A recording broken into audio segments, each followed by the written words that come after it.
Welcome everyone. Today we're going to show you how to make a DIY laparoscopic training box. The ones you find online are cardboard boxes or plastic bins. Definitely not as solid as if you make it yourself. Here I was taking the measurements and ripping a piece of melamine in two on my table saw. I understand not everybody has one of these, but you could really use any scrap piece of wood. I'm just going to glue up the edges, clamp it up. I had a nail gun, so I used it so I don't have to waste time letting the glue dry. Here I'm just cutting a little bit of a backboard. I kept it a little open in the back. Figured the extra light would be helpful.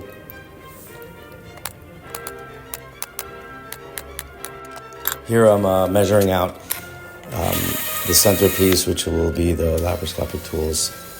Just cutting it out with a jigsaw. Again, hand tools are fine. Even smaller scrap pieces definitely works. I took a piece of, I had this old leather, any cloth or fabric. I use staples to secure it, putting a little trim on just to make it look a little more presentable. To save time, I hit it with a heat gun to allow the paint to dry quicker. Here I'm just filling the nail holes with some wood filler. And I'll hit it with a little touch-up paint.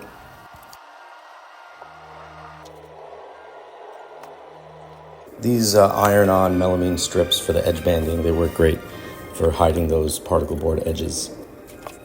I'm just gonna put it on all sides. Now you'll want to get some trocars. You could use old ones, just make sure you clean it well with some bleach or something. Or you can even use a small plastic tubing. Here I'm making some cruciate incisions. You can also recycle one of these small rulers and just glue it in place. Now I'm just setting up the inside box. I just used a nanny cam and secured it in place with a magnet. Took an old ring light and used that as a light source. And finally I just used a phone holder as my video screen. And here's the final shot.